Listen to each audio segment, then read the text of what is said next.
రామాయణంలో ఆ రావణాసురుడు 10 తలకాయలు తెగిపోయి యుద్ధభూమిలో పడిపోతాడు. మండోదరిని తీసుకొస్తారు. అందరూ అనుకుంటారు ఆవిడ ఇప్పుడు రాముణ్ణి నింద చేస్తుంది అనుకుంటారు. ఆవిడంటుంది రావణాసురుడి దగ్గరికి వచ్చి, ఓరి దుర్మార్గుడా, నువ్వు రాముడి చేతిలో చచ్చిపోలేదు, నీ ఇంద్రియముల చేతిలో నువ్వు చచ్చిపోయావు. తపస్సన్న పేరుతో ఇంద్రియాలని కొన్నాళ్ళు తొక్కి పెట్టావు.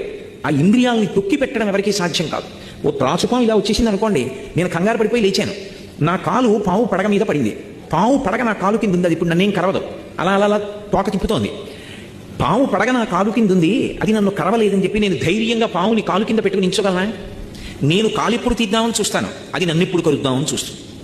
నేను కాలు తీయడం ఏమిటది పారిపోవడం కన్నా నన్ను కరవడానికి ప్రయత్నిస్తుంది. ఇంద్రియములను బలవంతంగా నొక్కి పెడితే కాట్లు వేసేస్తాయి. దేవి భాగవతంలో వ్యాసుడు శుకబ్రహ్మతో మాట్లాడుతూ ఈ మాట చెప్తాడు. ఇంద్రియాని బలిష్టాని నన్ను యుక్తాని మానద అపక్వస్య ప్రకుర్వంతి వికారాం స్థాననీకషః. ఇంద్రియములంత బలవత్తరమైనటువంటివి లోకంలో ఇంకా ఏమీ ఉండవు.